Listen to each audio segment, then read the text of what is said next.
আমরা যেভাবে নামাজ, জাকাত, কুরবানি এগুলোর ফজিলত শুনি বা ব্যাপক আলোচনা করা হয় বা শোনা হয়, কিন্তু আমাদের হজটা অনেক কম হয়। সেই জায়গা থেকে হজ অনেক মানুষের উপরে ফরজ হয়ে যায়, কিন্তু আমাদের আলোচনা ব্যাপকতা না থাকার কারণে অনেকে আমরা জানি না। প্রথমে আমাদেরকে জানতে হবে কোন ব্যক্তির উপরে হজ ফরজ।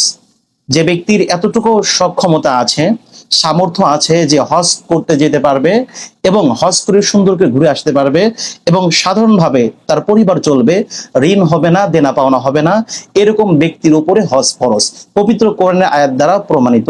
আল্লাহ তাআলা বলেন, ওয়ালিল্লাহি আলান নাসি হিজ্জুল বাইতি মান ইসতাতাআ ইলাইহি সাবিলা।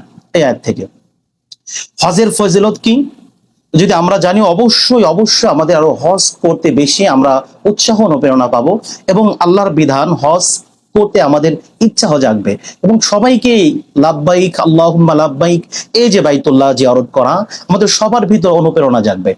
সবচেয়ে বড় কথা, আমরাও আলোচনা কম করি, কিন্তু না, এই হজের ফজিলত সম্পর্কে আমাদের বেশি বেশি বেশি করে আলোচনা শুনতে হবে। রাসূল করিম সাল্লাল্লাহু আলাইহি ওয়াসাল্লাম বলেন, মান হাজ্জা লিল্লাহি ফালাম ইয়ারফুস ওয়ালাম ইয়াফসুক রাজাআ কায়াউমিন ওয়ালাদাতহু উম্মুহু।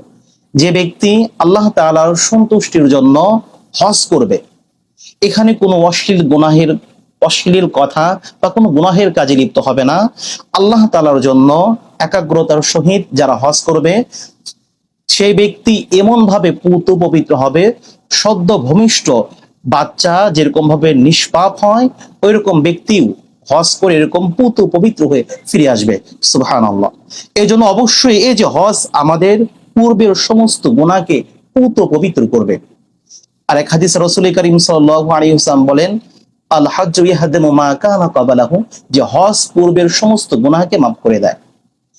রাসূল করিম সাল্লাল্লাহু আলাইহি ওয়াসাল্লাম থেকে প্রশ্ন করা হলো, আইয়ুল আমালি আফজালু, হে আল্লাহর নবী, সবচেয়ে উত্তম আমল কোনগুলো? তখন রাসূল করিম সাল্লাল্লাহু আলাইহি ওয়াসাল্লাম বললেন, ক্বালা ঈমানুন বিল্লাহি ওয়া রাসূলিহি, যে সবচেয়ে উত্তম আমল হচ্ছে আল্লাহ তাআলার উপরে ঈমান আনা এবং রাসূলের উপরে ঈমান আনয়ন করা। আবার প্রশ্ন করা হলো, কিলা সুম্মা মাজা, কিলা সুম্মা মাজা, তারপরে কোন আমল সবচেয়ে উত্তম? তখন রাসূল করিম সাল্লাল্লাহু আলাইহি ওয়াসাল্লাম বললেন, আল জিহাদু ফি সাবিলিল্লাহ, আল্লাহ তাআলার রাস্তায় জিহাদ করা। আবার প্রশ্ন করা হলো আল্লাহর নবীকে, যে কিলা সুম্মা মাজা, তারপরে কোন আমল সবচেয়ে উত্তম? তখন রাসূল করিম সাল্লাল্লাহু আলাইহি ওয়াসাল্লাম বলেন, হজ্জুল মাবরুর, হজ্জুল মাবরুর, অর্থাৎ কবুল, গ্রহণযোগ্য, মাকবুল হজ।